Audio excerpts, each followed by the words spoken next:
Vivemos numa era saturada de informação, ferramentas, livros, cursos, influencers e um monte de outras coisas. E mesmo assim, a pergunta sempre persiste: por que mais um livro?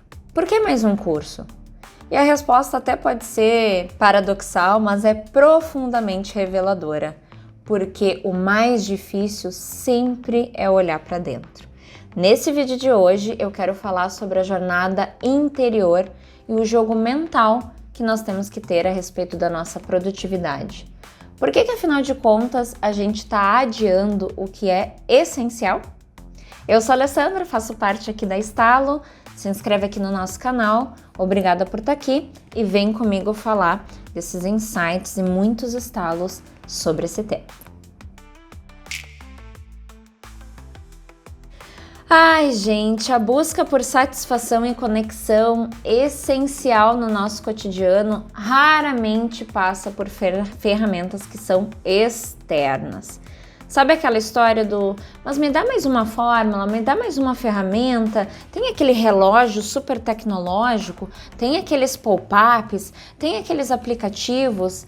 Pois então, o verdadeiro desafio sempre vai estar em navegar o que é território intangível nas nossas vidas, que é a nossa vida interior.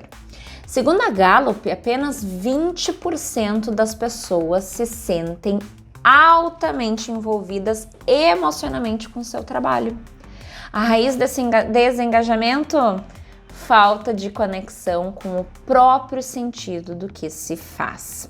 E isso é um tema que a gente leva muito para a nossa realidade, nos nossos programas de liderança, conversas com RHs, com todos os congressos que a gente vai e participa. Aqui na Estalo a gente percebe o quanto o autoconhecimento precisa ser elaborado e tratado, e por isso esse vídeo está aqui para vocês. Porque é o seguinte: curiosidade pelo outro é autoconhecimento disfarçado.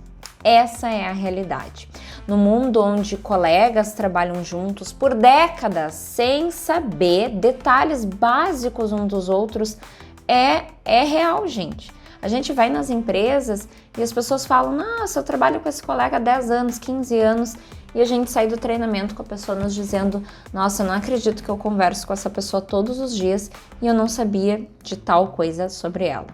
Então, a gente percebe isso, né? Que não é de se estranhar que os ambientes de trabalho acabam se tornando superficiais, principalmente quando a gente está falando desse mundo online, né?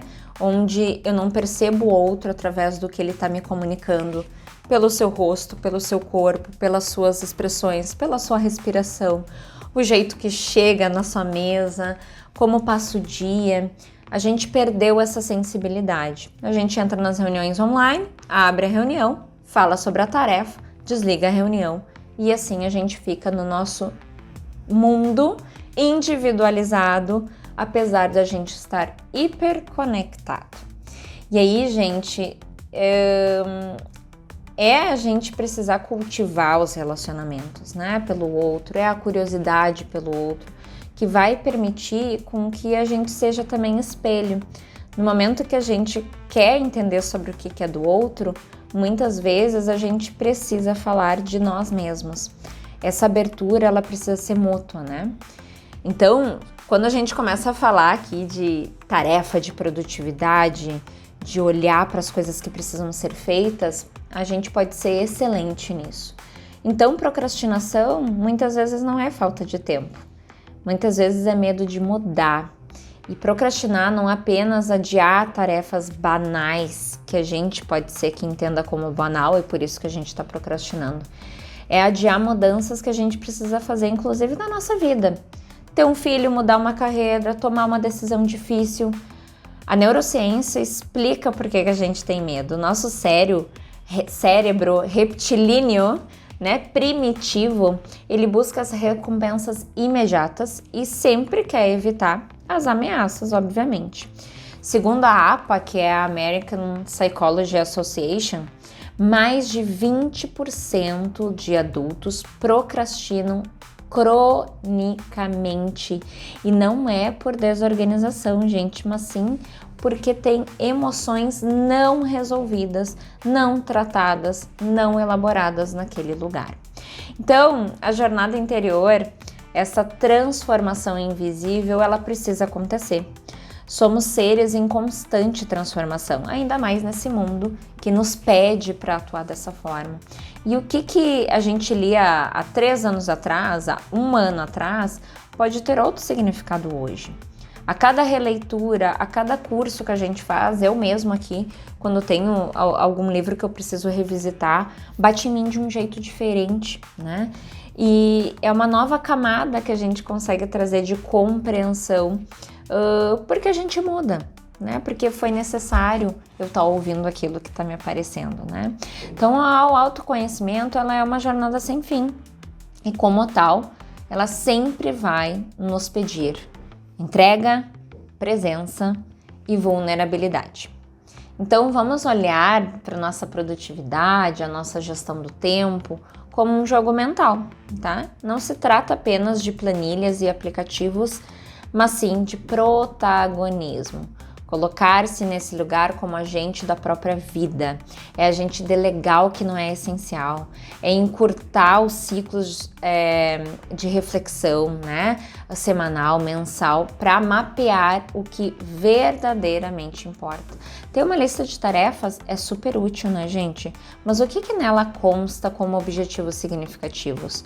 O quanto que tu tá dedicando nas tuas atividades que realmente são estratégicas, que realmente importam para ti. Uma pesquisa de Harvard Business Review traz que colaboradores que têm clareza dos seus objetivos no trabalho e também na sua vida pessoal têm até 25% mais produtividade, aumentam sua produtividade, porque a clareza, ela traz essa sensação de motivação, de gana, de garra, que a gente não adianta tomar todos os estimulantes aí, né? Todas as bebidas para nos energizar, né? Isso é interno, é daqui, né?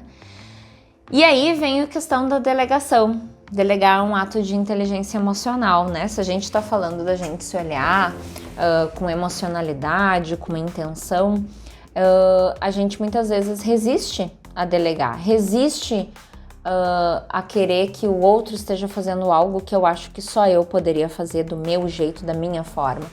Delegar é parte de medo da gente perder o controle. Como eu falei do nosso cérebro primitivo, a gente quer fugir dos medos, da insegurança, né? E muitas vezes a gente também pode acreditar que o outro não fará tão bem quanto eu faria, né? Mas a verdade é que delegar libera espaço mental e temporal para o que realmente importa. Essas coisas que eu tô trazendo para vocês me provocaram muito no livro do Essencialismo, que eu já falei por aqui neste canal a respeito desse livro, porque toda vez que eu abro ele me bate de um jeito diferente. E ele fala que mesmo quem não pode delegar tudo, pode reavaliar as suas prioridades. E muitas vezes a gente não está sabendo priorizar o nosso trabalho. Então, para a gente finalizar aqui o vídeo, lembrando que ter sentido para a nossa vida, ter objetivos claros, celebrar as nossas vitórias, são combustíveis para que a gente veja sentido e olhe mais para dentro, né? E não fique disfarçando os nossos interesses que minimizam a nossa produtividade. Esses combustíveis, muitas vezes, eles são esquecidos.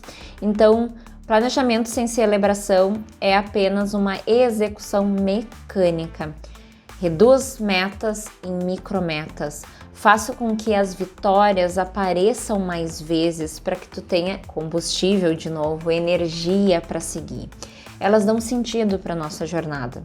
Porque afinal de contas, segurar as rédeas da nossa própria vida é aceitar que nós não faremos tudo, mas faremos o que é essencial. Espero que tu tenha gostado desse vídeo, encaminha para quem tem que ouvir tudo isso, inclusive tu mesmo, e seguimos juntos aqui nessa jornada da vida e na nossa produtividade que a gente tanto busca.